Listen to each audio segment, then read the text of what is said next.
Hola a todos y a todas, ¿qué tal? ¿Cómo estáis? Yo soy Alex y en este vídeo vamos a hacer un análisis de Bitcoin y veremos en qué puede derivar haber hecho uno de los peores meses de enero de la historia. Así que empezamos.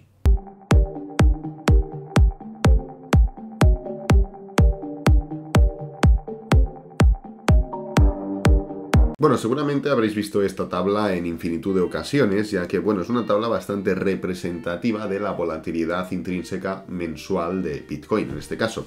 Esto no es que represente las criptomonedas, sino que representa únicamente el BTC USD. O USDT.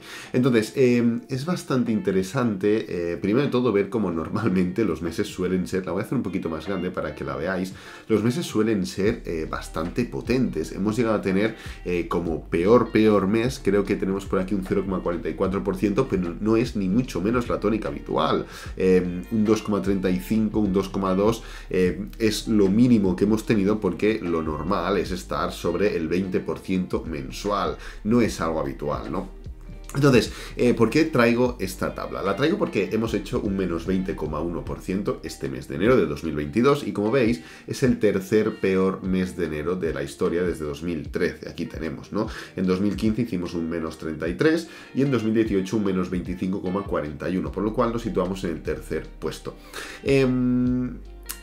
¿A dónde quiero ir? Quiero ir básicamente a que no nos dejemos influir por estos datos catastrofistas en este sentido, porque un porcentaje no representa nada y un promedio mensual habitual tampoco representa nada. Recordad que yo creo que, no sé si era el mes de octubre o el mes de diciembre, que se comentaba que siempre era uno de los mejores meses de la historia de Bitcoin y aún lo estamos esperando, ¿vale? No era octubre, porque en octubre pasado hicimos un buen mes, fue el mes de diciembre, creo. Creo que era diciembre o noviembre, bueno, uno de estos dos meses era el mes más importante de Bitcoin año tras año de media, ¿no? Y aún lo estamos esperando. Como veis, un mes un menos 7% y al mes siguiente un menos 18,9%. Y donde quiero llegar es que son datos muy oportunistas, que cuando son positivos, como normalmente era el mes de noviembre y el mes de diciembre, se aprovechan para levantar el ánimo, para hacer ver que no pasa nada, que el mercado está mejor de lo que está, y cuando son negativos, como puede ser esta situación de este mes de enero, pues se aprovecha para todo lo contrario, para ir en contra del mercado, para meter miedo, etcétera, etcétera. Entonces, sí que es cierto que esto no sirve para demasiado, pero lo que sí sirve es esto de aquí, el gráfico. ¿Por qué sirve el gráfico? Pues bien, estamos a escasas horas, 6 horas exactamente, de hacer el primer cierre mensual de este año 2022. Y como veis, está siendo un mes bastante negativo. En los datos que hemos visto aquí sale un menos 20,1%. Vamos a calcular exactamente porque, claro, ha variado un poco el tema, porque hemos cerrado yo creo que un poco más arriba. Como veis, está siendo un menos 17,16%. El día de hoy está siendo positivo esta jornada. Las últimas jornadas han sido positivas. Ya hemos hablado muchas veces de este patrón de pullback, de la debilidad que esconde este pullback y de muchos otros elementos. No vamos a entrar a ello porque nos vamos a centrar en una temporalidad mucho mayor. La temporalidad mensual. Como veis, tengo aquí una gran línea parabólica dibujada que yo creo que la podemos copiar y pegar y marcarla también en la zona inferior para también un poco coger la zona de mínimos, ¿no? Aquí tenemos ahora claramente marcada una zona de máximos y una zona de mínimos. Es como una especie de regresión parabólica alcista, lógicamente, porque el precio de Bitcoin siempre es alcista, en esta, como más grande es la mensualidad, la temporalidad, más alcista es el precio, las cosas son como son, pero la situación es la siguiente. Venimos de un mes negativo. Podéis contar con los dedos de una mano cuántas veces ha estado 3 meses seguidos o 3 velas seguidas mensuales Bitcoin cayendo y cuántas han sido bajistas, porque por ejemplo, en esta situación de aquí, el mes de abril, mayo y junio, que fueron bajistas, ¿cuántas de estas fueron realmente bajistas? La vela de abril fue una especie de doji. Sí que es roja, pero es de duda, de indecisión. Y la vela de junio fue una especie de low test. Sí que es roja, pero es de reversión. En este punto de aquí, la vela de noviembre es una especie de high test, lo cual es ya bajista, de reversión bajista. La vela de diciembre es una envolvente bajista, es una vela de continuación, y la vela de enero es 3/4 partes de lo mismo, por lo cual muy pocas veces, pese a que ya hay pocas veces que vamos a ver 3 velas bajistas seguidas mensuales, con menos veces aún hay 3 velas bajistas y con una naturaleza también bajista de manera mensual, ¿no? Claro, Aquí, además de esto, tenemos que juntar otro elemento y es un patrón técnico. Esto es un patrón de doble techo mensual y es algo que tenemos que tener en cuenta. El precio ha estado subiendo, ha hecho un pullback normal y al momento de dar esa continuación alcista, como tantas, vamos a mirarlo, como impulso, pullback, continuación, impulso, pullback, continuación, impulso, pullback, continuación. Como tantas y tantas veces ha dado el mismo patrón, el precio ha encontrado una zona de resistencia o un patrón de doble techo y se está dando la vuelta. El problema no es únicamente el doble techo, porque al final doble techos hay muchos, suceden de manera habitual. El problema son dos. Primero, que ha habido una confirmación de ese doble techo, ya que bueno, vamos a empezar primero por la temporalidad. El problema es que la temporalidad es grande, ¿vale? Es una temporalidad mensual, por lo cual un doble techo mensual afecta mucho más que un doble techo en diario o en una hora o cualquier otra temporalidad, las cosas como son. Y luego, el segundo problema es la confirmación de ese patrón. Como venía diciendo, hay muchas veces que tú puedes formar una especie de doble suelo y el precio, cuando se intenta levantar, falla, como tantas y tantas veces lo hemos visto. Voy a poner un momento Polkadot, lo tenemos por aquí, porque lo hemos visto un montón de veces, pero Polkadot, por ejemplo, queda bastante claro en este sentido. Fijaros, aquí en gráfico diario vemos este doble suelo de Polkadot, el precio cae, se levanta, hace un doble suelo y cuando se intenta levantar falla y se da la vuelta. ¿Qué pasa en este caso con Bitcoin? Que no se ha dado la vuelta, ha confirmado ese doble techo, porque como veis, después de formar el doble techo, hemos tenido continuación bajista, ¿vale? Doble techo, una vela de freno, una vela de inicio y una vela de continuación. Claro, ¿esto en qué nos marca técnicamente? Nos marca y nos pone una tesitura de mínimo reciente, por lo menos. El mínimo reciente exacto en este gráfico mensual es alrededor de los 28.800. Lo podríamos redondear a 30.000 porque sabemos que en ese gráfico semanal, gráfico diario, tenemos una zona de soporte muy importante en los 30.000 o una zona de soporte relativamente importante. Ya hemos hablado también muchas ocasiones de qué significa realmente esta zona de soporte y qué cambios tenemos en esta zona de soporte de los 30.000 respecto a las anteriores ocasiones que lo hemos tocado. No vamos a entrar en este detalle ahora mismo, pero ya tenemos otros vídeos. ¿Qué quiero decir? Que técnicamente esto nos indica que nos vamos a ir a los 30.000, 28.000, por lo menos. ¿Por qué? Pues porque es un doble techo que se ha confirmado, ¿vale?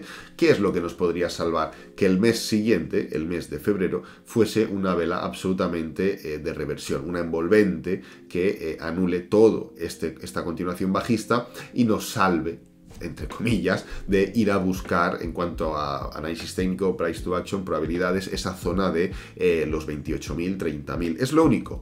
Todo lo demás, técnicamente, y nos guste más o nos guste menos, pero si queremos leer el análisis técnico, es así. Después de un doble techo que se confirma, como mínimo vas a la zona de soporte. Luego, ¿cuál es la batalla? Después de este elemento está la batalla de ver si se rompe o no se rompe. ¿Aguantaremos esta zona de soporte? No la aguantaremos porque, claro, ya romperla posteriormente indica otro tipo de medidas. ¿Cuáles son las medidas? Pues bueno, medir la longitud de este doble techo, por ejemplo, vamos a calcularlo desde la parte inferior hasta la parte superior del doble techo. Plantilla, lo ponemos como YouTube y es medir esto, ¿vale? Este mismo movimiento pues tendríamos que verlo en este punto de aquí, ¿vale? Lo voy a dibujar así, un momento. Vamos a poner así, sería algo así, ¿vale? Medir exactamente lo mismo, ¿vale? Y como veis, la longitud de la diagonal sería muy similar, si medimos un movimiento bajista, sería muy similar esta diagonal de aquí, o este movimiento es muy similar a este de aquí, lo cual nos podría llevar a niveles muy inferiores, ¿no? Pero claro, esto ya es hablar de otra tesitura, de ir a por los 15.000, 13.000, 10.000, esto ya es otro elemento muy distinto, ¿vale? No estamos entrando en eso, solo estamos entrando en las consecuencias que puede derivar esta confirmación del doble techo. Ya hemos visto la confirmación y es muy hipócrita, o sería muy hipócrita en este sentido, oye, los dobles suelos, pues en este caso, que todos queremos que Bitcoin suba, pues los dobles suelos verlos como un elemento muy positivo de continuación, de reversión y demás. En cambio, pues bueno, mirar hacia otro lado cuando hay este tipo de patrones de doble techo de confirmación bajista tan importantes, ¿no? Entonces, yo como personalmente no puedo ser hipócrita, porque si fuera hipócrita no me podría dedicar a esto, pero bueno, igual que un hombro cabeza hombros es tan negativo en gráfico mensual, pues es tan positivo en otras circunstancias, pero tenemos que seguir el mismo patrón de análisis, porque si no nos estamos engañando a nosotros mismos y al mercado le da igual que te engañes. El mercado transcurrirá de la manera que tenga que transcurrir y ya está, ¿de acuerdo? Por lo cual lo único que vengo a exponer son la confirmación de este patrón de doble techo, esta disposición tan negativa que hemos visto en gráfico mensual, la confirmación que debería pasar para que esto se viera sobrepuesto por otro patrón mucho más positivo, y entender un poco dónde están las batallas. La batalla va a estar en este mes, confirmar si se anula este patrón, y luego posteriormente en esta zona de los 30.000 ver cómo somos de fuertes en este punto, porque como he dicho, romper esa zona de soporte indica un cambio de tendencia y un movimiento bajista prácticamente inevitable, al menos técnicamente hablando. Bueno, antes de terminar con el vídeo me gustaría hablaros un momento de Crypto Bastards. Para quien no lo sepa, es un proyecto del que formo parte, lo hemos arrancado hace muy poquito y se trata de un equipo de eSports. Como veis, tenemos muy pocos tweets, solo 67, y pues muy pocos seguidores, porque como ya os digo, hemos empezado hace muy poco. ¿Y qué os quiero traer? Os quiero traer un lanzamiento de una membresía del club en formato NFT. Va a ser en la blockchain de Solana, perdonad, y va a ser absolutamente gratuita, ¿vale? Solo vais a tener que pagar, pues bueno, el coste del minting, del minteo. Ahora os voy a explicar qué es, ¿de acuerdo? La fecha va a ser hoy mismo, 31 de enero, de 19 a 21, ¿ok?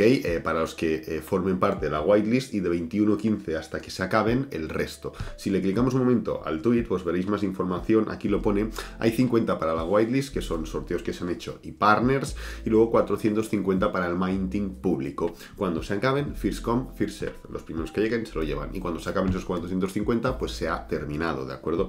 Entonces, si vamos un momento, os voy a dejar los enlaces abajo en el primer comentario, o sea, en la descripción, perdonad, en la descripción de este vídeo vais a tener los comentarios, o sea, los enlaces, perdón, este enlace, el de Twitter, el de la comunidad de Telegram, etcétera, etcétera. Si venimos aquí, que es donde se hace el minteo, tenéis un montón de facts importantes a tener en cuenta. Como veis, quedan 2 horas y 11 minutos para que empiece el tema de la whitelist, y luego a las 9:15 va a empezar el first come, first serve. Venta pública, bueno, no es venta, minteo público, y ya está.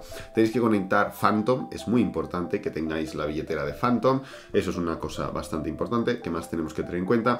Aquí os explica un poco para qué sirve, qué es un NFT, que es Crypto Bastards, en fin, elementos muy concretos, muy específicos, que bueno, pueden ser de información importante, ¿no?